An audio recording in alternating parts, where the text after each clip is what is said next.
tour guide, local historian, and this is Stephen McCracken. We do a lot of joint work, but Stephen is United Irish royalty, as he is. A lot of people are asking the question, is he the Stephen McCracken? He is. He'll tell you that later. Starting point for us, we're going to cover 1798 United Irishmen Rebellion.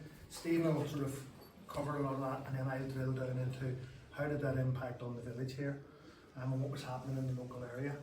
The starting point, myself and Stephen were here about a year ago in the archives, and we sat for an hour with magnifying glasses and my spectacles and pen and paper trying to say, what does that say in the archives? Is that a T or an F? And we spent ages, and then Jackie came in, as Jackie does. What are you doing? I said, we're trying to decipher these diaries. She says, it's typed up for you. So this is the book that the Moravian Church has produced on what the archives say about 1798 Rebellion. And the table on the far side of the hall, we have enlarged a number of extracts from it, so you can have a wee read at it. But I'll come back and talk about these after Stephen talks, but that's just to give you a bit of context of where we're starting from. So over to you, Stephen. Right, folks, well, my name is Stephen McCracken, and I'll not be as long as the previous talker because I was tired last week, or Alastair said to me last week, will you come and say something? And I said, right, then I'll say something and introduce myself. I thought it was only going to be maybe a 2-minute job, dead on, what? Then yesterday I came in and I had this canon with me for I gave a talk there on Thursday night. And one of the people I was talking about, during the Napoleonic Wars, he got one of these cannons to the chest. It had his belt, cut in half. Right. So that happened. That was the leader of the United Irishmen of the whole of Londonderry. That was a man called John Tennant. He was the son of the Reverend Tennant of Roseyards. He had a flee in 1797, and he met a very unfortunate end when he was fighting with Napoleon in the Irish Legion against Russia. So I brought that in, and the boss came to me and said, "Oh, you're giving a big talk tomorrow." "All right then.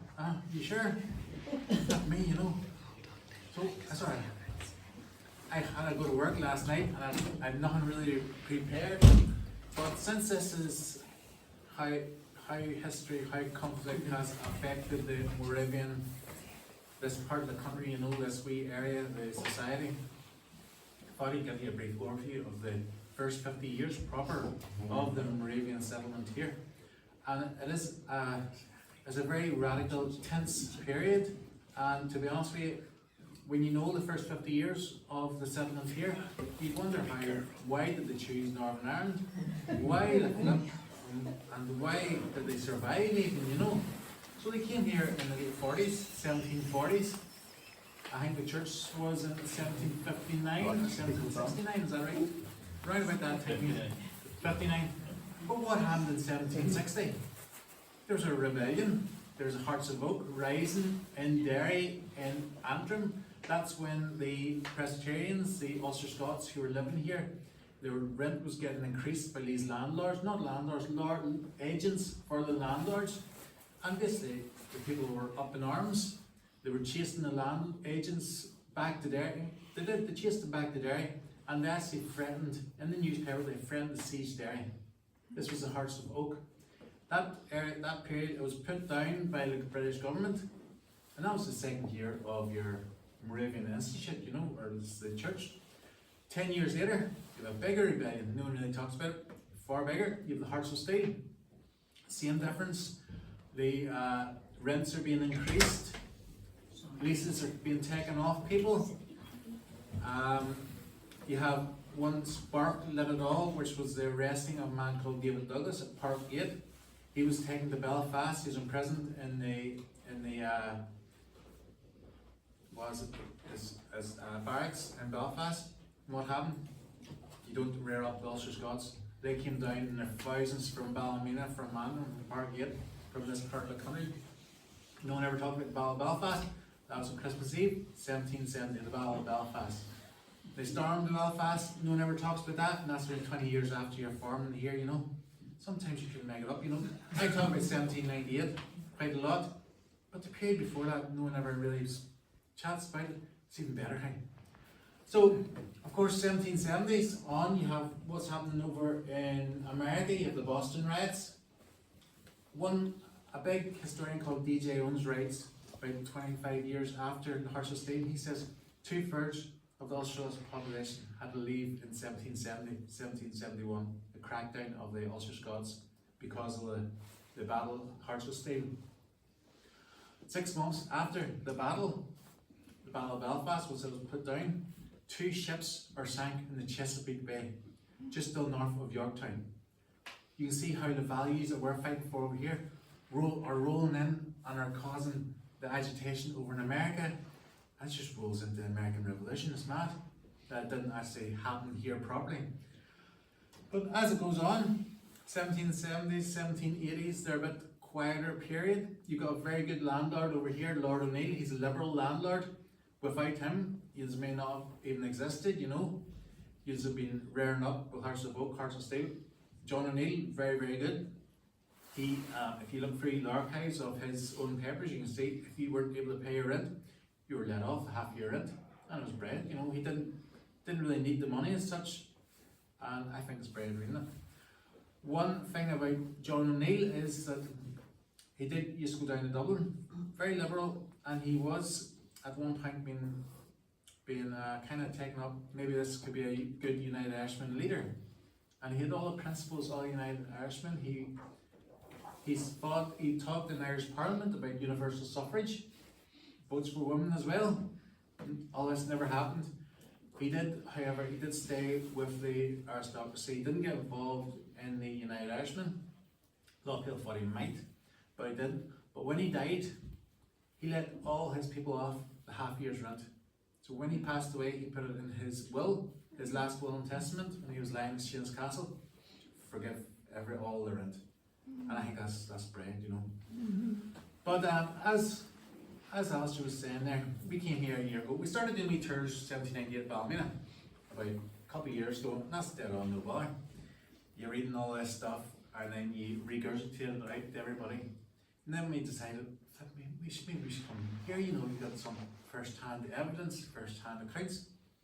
As Alastair was saying, looking through the handwriting, trying to decipher what was going on here. And I was photographing him, but basically, I was going to take years, you know. And then the boss comes in and says, "Sure, here it is here." Me, I spent an hour, you know.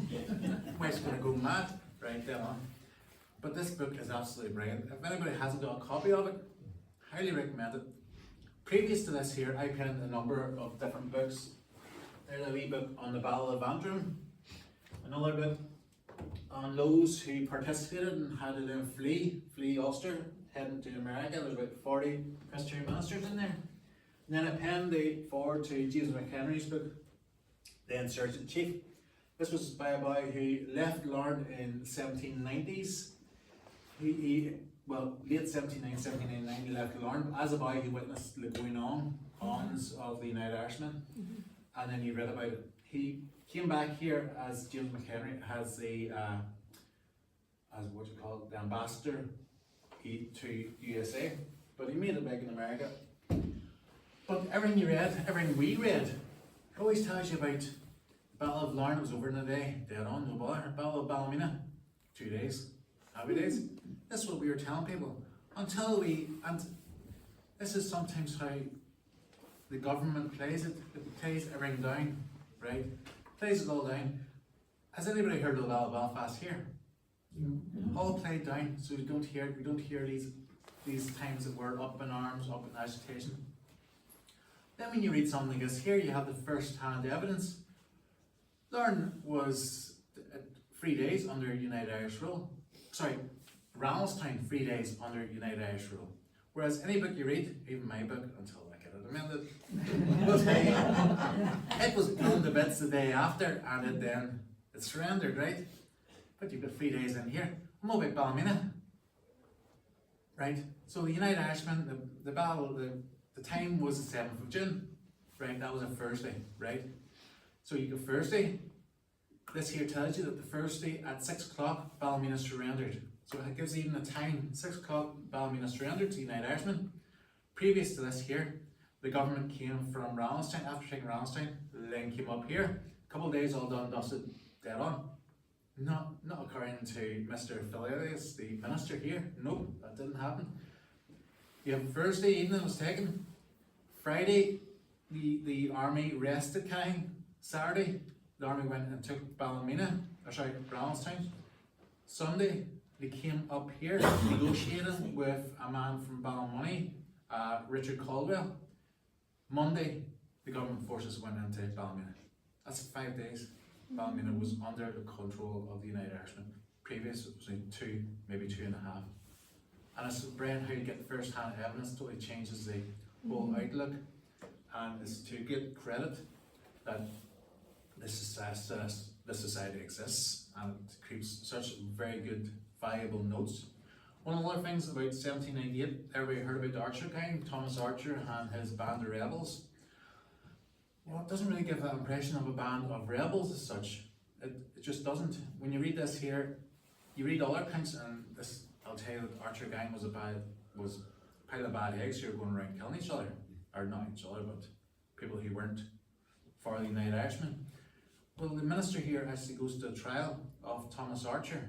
He witnesses the trial, and some things I read previous will tell you that Thomas Archer stood on the dock and gave these big rallying speeches. Then he went to the gallows and he gave another rallying speech. Load of rubbish. This here tells you he was lying in bed. When he was captured, he was shot, and he was barely living when he was hanged. So there's none of this big rallying speeches and all the rest.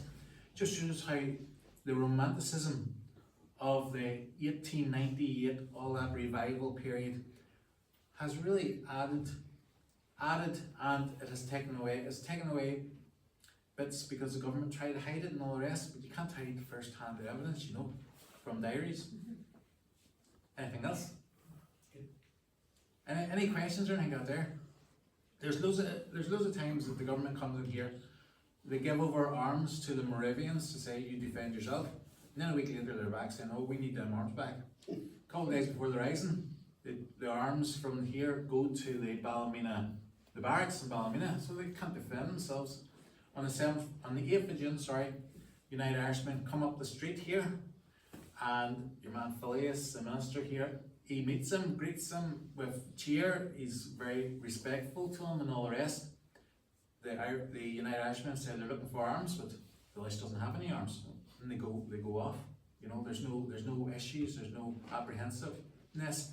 There is apprehensive in the diaries beforehand. There's a boarding school here, and the people, the mothers and fathers of the boarding school are writing from Belfast saying, do we have to come to lift our reins here? They might not be safe and stuff like that. But it's a great insight. It's brilliant. Anything else?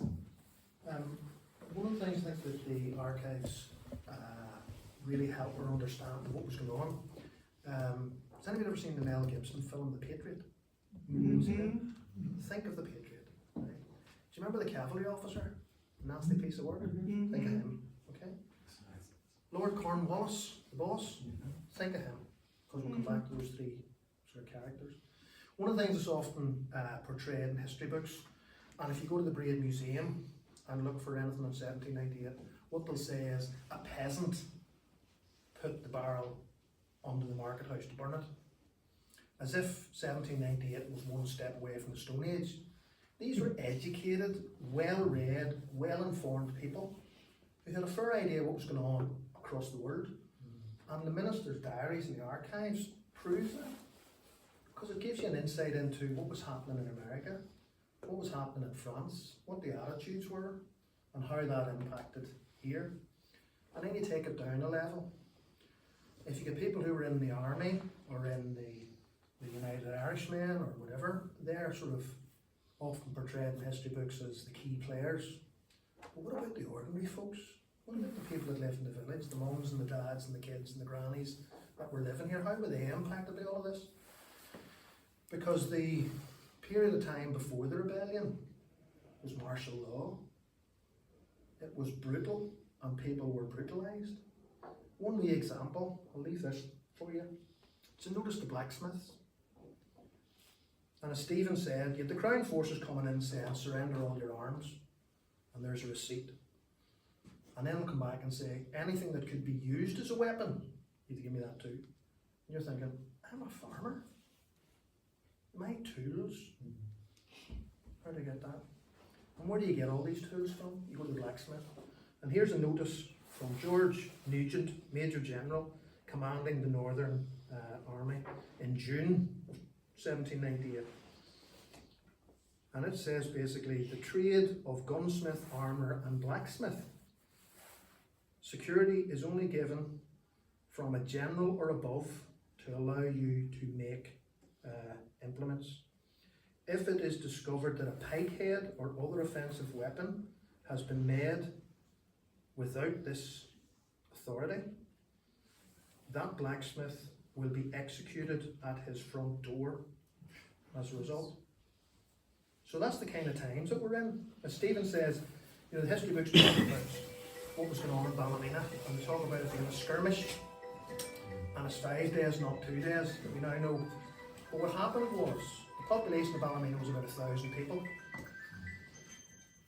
By 6 o'clock on the 7th of June, you had up to 15,000 rebels taking over the town and setting up a committee of public safety in the French Revolutionary style and declaring Ballymena a republic for 5 days. Until the Crown The Forces- Democratic Republic of Ballymena. Democratic. The other thing that we know is that on the discovery of the United Irishmen's plans, all of the local magistrates were summoned to Antrim. And There was meant to be a meeting held in Antrim anyway. so they all went. So you had a militia in Ballymena, and most of them went with the magistrate to the big meeting in Antrim. And a Reverend McCleverty, how many of you think he's a reverend? He must have been all right. Reverend McCleverty was left in charge. He's mentioned in the diaries because he's the boy that come and knocked the door and said, "I want all your weapons." And then the next time he'd come back and say, "I need you to post on the front door a list of all adults in this house before 8 o'clock at night, so that whenever we check, everybody's accounted for and there's nobody out messing about." McCleverty was in charge of Ballymena, and he was assisted by two people. One was Robert Davison, who was a schoolmaster from Bashane, and the other one was William Crawford, who was the town constable. And they barricaded themselves into the upstairs of the market house with about 5 or 6 others, one of whom was James Raphael. And if you know your geography, the Raphael house is where the Spar is now. So again, you had a neighbour here, was one of the people who died defending the market house. So the population was about 1,000, and you had 5 or 6 people defending the market house, but 15,000 rebels. So it wasn't going to end well. But McCleverty, whenever he heard the rebels were coming, he got onto his horse and galloped up to meet them. Chapel Roundabout, if you know Ballymena, because they're all coming from Gracehill. And the leaders of the rebels spooked his horse, he fell off his horse, and he got a bit of a kicking, just to be polite. The two brothers were later court-martialed for doing it. It was the Montgomery brothers. But McCleverty, again, the history books say he was a reverend, he was therefore one of the good guys. And if you go to the town hall, which is where the market house used to be, and you look at the plaque, it says this is where the loyalists defended the market house against the rebels. And you sort of go, that's not really the kind of terminology that we're understanding. Because 1990s troubles kind of language rather than what was actually happening in 1798, that these weren't peasants, these were educated people who were motivated by what was going on in America, what was going on in I France. suppose if it wasn't, it would have been, this is where the Patriots took the market house, you know, it would have been totally different, you know. And then Stephen said 1898, 100 years later, by that stage you had all sorts of history being rewritten. And the phrase I always use is, history is written by the victors, but the losers write the songs. And that's very, very true, because the victors wrote about Thomas Archer, and this book here by local author Tom McCracken, it's a really, really good book. Not 100% accurate, but a really, really good book, really, really good read. And it talks about Thomas Archer, the outlaw, raping and pillaging and murdering and all the rest of it. He was probably just one of the rebels who was on the run and had a lot of sympathy amongst people talk about his gang, and once you use the word gang, you're thinking Jesse James and the Outlaws and the Wild West and all that kind of stuff. It was probably just a group of people who were involved in the rebellion on the run. And one of them was a guy, Stephen was more of a distant. One of them was a guy called Roger McCorley, who didn't do an awful lot, wasn't a key player, but he was there. But it was only 100 years later, when a woman from Ballymena called Ethna Carberry wrote a song about Roddy McCorley, that it became this big. And if you go to West Belfast now, you go to the Roddy McCorley Museum, and he's portrayed as this big patriotic hero, you know, but he was subservient to Tom Archer at the time, so history is written a wee bit different. So that's another classic example of, you know, who wrote the songs, and do we believe the songs and believe the history. But for me, that, you know, getting our hands on the Moravian archives transformed our understanding of what was going on. In fact, today is the 226th anniversary of the hanging of Roger McCorley at Townbridge. He was trialled here in Ballymena on the 17th of February, and then he was taken. And also, one thing that doesn't really get mentioned is these people are heralded at the time. Because if you go into the newsletter, the archive, stuff like that there, you have wee tiny wee bit slips in there, like there was a procession. Procession is very important. When you see a procession in the archives, it means that there is people standing, waiting, watching you go by. The Minister of Kells, the Reverend Stavely, he says the procession, that means that you're singing the Psalms. So Roger McCorley and all them other, Thomas Archer and all the rest, people are coming out of their houses, lining the street on the way, singing the Psalms. I think it's brilliant. You know. But even with Roddy McCorley, you know, the name changed 20 years later to Roddy. That's right. It was never Roger. You go into any archive, you know. But when I was writing my wee book there, I rang up the Roddy McCorley Society, right, in Belfast. They own this big house and all the rest of it on the drive. So I rang up and said, look, have you got anything on Roger? You know, I'm writing a wee book here. And they go, no, you can come up and have a look if you want. So I went up and have a look. There's stuff from the Troubles, which was dead on the why. Then I got talking to some head honcho, and he goes to me. I said to him, look, what's the story about Roger McCorley? Why do you call it this? If you know him from this period, you know what they said. And maybe they shouldn't have told me, but they said to me in the 70s they needed funding from Europe. They need Europe money. They weren't allowed to call after someone who was previous tied in our current troubles. So they picked this boy from Tim. Today they're having this big reef laying in Belfast to a boy who's buried in tomb, hanged in tomb, tried in Ballymena.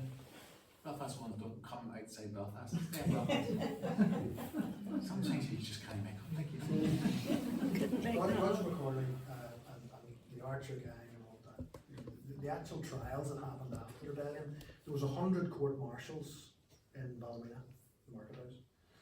There was 16 executions, and there was 16 floggings, and the rest were either deported or forced to join the Navy or the Army for a period of time. Whenever we talk about executions, what we're talking about is hung and gibbeted. So the body was hung, the body was decapitated, the head was put in a spike in the top of the town hall and left for months. So Ballymena Town Hall had 6, at least, heads on spikes for months after the rebellion. Yeah, probably more to be honest, you know. Mary McCracken went around in the 40s into Ballymena in the 30s, and she interviewed a pile of people. And she interviewed this lady who was only a wean when the heads were up on the spikes on top of the marketplace. And the wean, she wasn't a wean then, she was a grown lady. The grown lady told her that when she was wee, she would go into the town, the heads were on the spikes, and on a winter's morning, a wee bit of frost, there's no air, you know, you all get that, you're going in at like 8 or 9 o'clock in the morning, froze, you know, there's a frost, and she remembers seeing bits of hair clinking off, wee bit of breeze, hair breaks, and it just, and the flesh just floating down the top of it.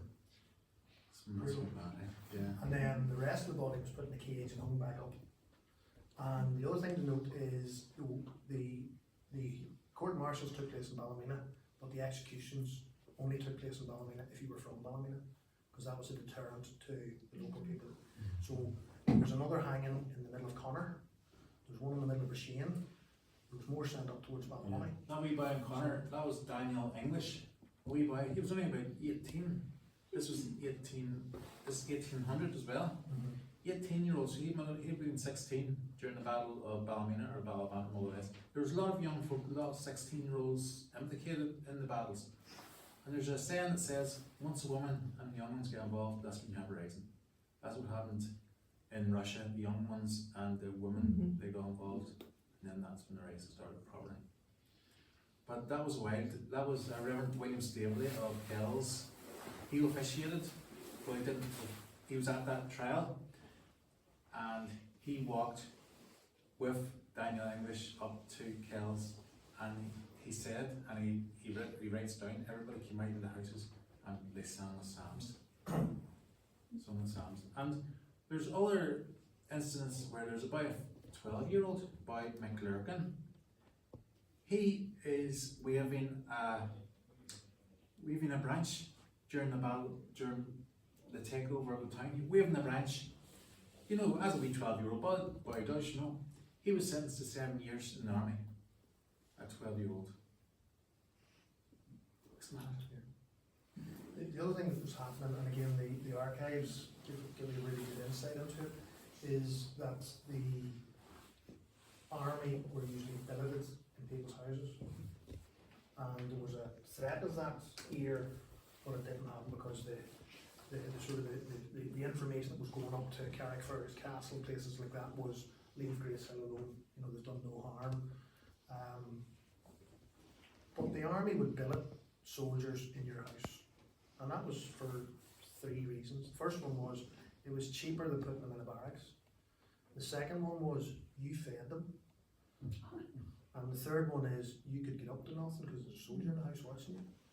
So it was a way of clamping down on ordinary people. So you'd quite often have 2 or 3 soldiers in your house or your outbuildings. The other thing that comes out of sometimes comes out, it's touched on in the archives, but it's also touched in oral history that we've picked up in Gracehill around Thomas Archer, that he's portrayed as this gangster, and he shot somebody, and the 2 daughters give evidence against him at the trial. But whenever you read deeper, there was an altercation and the gun went off. Well, is that the same as cold-blooded murder? So the picture's a wee bit different. There was also a story told in this very room about a lady whose family history had said they had a house in Kerninny Road, and that Thomas Archer came into the house, and again it was cold, and we know it was cold because of the hair, but we also know from the archives, because it talks about the people at Gracehill having to go out and clear the snow off the road. The people in the Huckle refused to do that, they didn't bother, so again Gracehill done the right thing. But the family tradition is that Archer broke the house and said, I need warm clothes, knit me a pair of socks. And the socks were knit for the home overnight, and he stayed in the barn or whatever. And he came in the next morning and he was handed these socks, and he put into these pockets and threw in whatever coins he had. So again, the stories like that that come out of oral history and the archives, they give a slightly different picture to what the history book says. And Tom McCracken spoke about this. The wee story about the gun going off and Thomas Archer murdering someone. Right, well, supposedly Thomas Archer was going with the speaker, and he went up to the door, and the fella answered. So, let that be a lesson to you, you know. And my wee girl's 20 and flipped me, you know. Sometimes I feel like if I had a gun, I'd do the same. But it's not, you know, don't be misunderstanding, we're trying to portray Thomas Archer. So he was a bad guy, maybe not just as bad as history books, and there was an incident when he came into the church. And, yeah, well, and there was all sorts, and his comrades basically went, you're on your own, mate. Yeah. So there's an example in here of the time when Thomas Archer and another fella came into the boarding house, and he got Phileas and another boy and asked for guns. So they brought 2 rifles, I think it must have been rifles or muskets or something. Thomas Archer said, where's all our guns? And he goes, nope, this is our personal weapons. We don't have any other guns. And Thomas Archer didn't actually take them. He said, no, we're not robbers, we're not going to take them off you. You don't hear that anywhere else. Historical Society did a book maybe 50 years ago about Thomas Archer. It doesn't say that. It says that Thomas Archer and the gang came into the church and wrecked all around them during the Sunday service.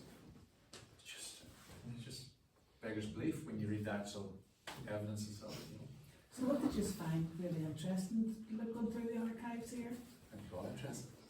It's all classic, isn't it? First-hand evidence. For me, it was that the people in the village, people in the church community knew what was going on. They were well informed. They knew the French had landed in Bantry Bay. They knew the French had landed in South Wales. They knew that there was a threat of a French invasion. So they were mindful of all of that. But they were also very mindful that one day the army come in, the next day United Irishmen come in, and they're caught in the middle. And if you think even geographically where we are, you've Ballymena, you've Randallstown, you've Antrim. So they're right in the middle of it. So they knew. And the archives, one of the things that sticks out for me is they could see the rebels coming across the fields. And then it says later on, we could see the smoke from Randallstown burning. So for me, it paints a picture of what was it like for you or me to be here in June 1798, knowing what's going on and being afraid of how you were going to be impacted, whenever all you're trying to do as ordinary people is put a loaf of bread on the table, make a living, look after the wains, you know, just exist, but in that sort of hotbed of so much that was going on. And that kind of, when I talk about the Mel Gibson, the Patriot, whenever it was the wounded soldiers, and Mel Gibson and his family are helping them, that's kind of what was going on here. And then the big bad guy, Colonel Clavering, came in and misbehaved. And then I mentioned Cornwallis, because Cornwallis, after Mel Gibson embarrassed him and took the dogs, remember he took the dogs up? Cornwallis was placed in Ireland to manage the aftermath of the rebellion. So again, you've a connection. But for me, the archives painted a human picture when the history books before that painted a political picture. Yeah. So that's what I found was fascinating about the diaries. I think one of the important things to also bring out is that both from our archives but also from external writings from other people, just the way in which the Moravians were perceived as being not neutral is not the right word, but a trusted third party. And actually when people came, whenever the government forces came and sought sanctuary in Gracehill, and in their turn the rebel forces, if we want to call them that, sought sanctuary, they all saw the Moravians as being trustworthy, and it's actually recorded people throwing their money into the Moravian houses knowing that when things stabilised they would get it back. So, you know, that whole 10th of June 1798, the square rammed full of people, both sides, in the middle of a conflict in the background that you've talked about. Can you imagine that happening today? I mean, it is the equivalent of, you know, to bring it up to sort of Palestinians and Israelis finding a place of sanctuary where they can all agree. Jerry Bryson in the corner. I think the Palestinians may be safer, but you know, so that's a really important thing, and actually that's something that resonates around the world, because in terms of our World Heritage bid, you know, that was something that was really important, and you know, we've commemorated that with the plaque on the square. So, you know, that is something that is a huge important message for the Moravians, and indeed no less a person than Napoleon saw the Moravians as being sort of a group apart, and he states in some of his writings that Moravian settlements in mainland Europe were to be protected. So it's a fascinating interest, or heritage, and you know, the archives do demonstrate that. So thank you for sort of bringing that out. I think that's really important, and you can walk around the square and see the obelisk with the entry from the 10th of June. You were saying there, to find a neutral perspective is hugely important, you know. In 1798, it's incredible. One other thing, just to endorse what you said, David, and to come back on what Stephen said earlier about Brother Daly's going to the trial of Thomas Archer. He wasn't there as a spectator, just as a nosy person. It wasn't like sort of, go and watch the crack. A lot of these prisoners, once they were being put on trial and they knew there's a fair chance I'm going to get executed here, they were openly coming and saying, will you come and pray with me? Will you come and take my confession or whatever? You know, so it was that gives you an indication of how respected, you know, the congregation was, and the message of the church, I suppose. You know, and again, the archives bring that out because it tells you the human story of that. You know. Folks, Any other questions? Yeah. Sorry, was there any kind of, like you had the United Rebellion in 1803, which was not long after yeah. 1798, was there any sort of kind of mention of, you know, were they interested in what was going on in Dublin, or were they said we've had enough? By 1803, there were so many reprisals up here Uh-huh. that you only got really one shot, and that was 1798, one shot. Right. Thomas Russell, who's mentioned in this book as being a frequent visitor to the settlement here, Uh-huh. he was one who pioneered the 1803 rising, Yeah. but it didn't happen over here. There was instance in Carnmoney that they built societies up again. They were meant to rise on, I think it was June the 4th, but it just didn't happen. There was too many reprisals, beheadings, Yeah. executions. They weren't going to do it again. They had one shot. And in terms of the archives, the other thing is how well informed the minister was. Yeah. He wasn't watching Sky News. He was talking to people, because you have to bear in mind schools here, and the boarding schools in particular. You know, you'd have people from the Moravian Church in Dublin coming up, and they'd bring news with them. Or people from Belfast coming down, they'd bring news with them. And other people knowing this is a place of sanctuary, it's a safe place to go to. Tell me what's happening, what happened in Belfast yesterday. So the minister was well informed because they were well connected. You know?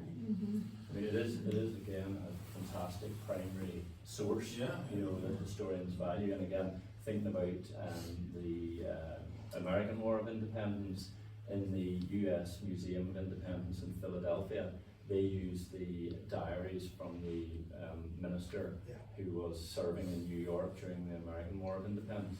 So that's the sort of level of validity that's given to those. And just one other point to make is, just to show how contested it is, I was given the talk not so long ago about United Irishmen Rebellion, and in the question section somebody pointed out to me it wasn't a rebellion, it was an uprising. So words are very important. Yeah. So I believe in fairness, it was still a war. Folks, we'll leave you with that, but just one wee interesting fact that I've found. We go with 1788, and the history books sort of have downplayed it. Put it into context, if you add all the casualties from the Easter Rising, the Irish War of Independence, the Irish Civil War, and the Northern Ireland Troubles, you add all those casualties together, they don't come close to 1788. There was 30,000 casualties, and a lot of them brutal, you know. But that just puts them into context as well. So. Folks, we'll be about outside if anybody wants to have a chat.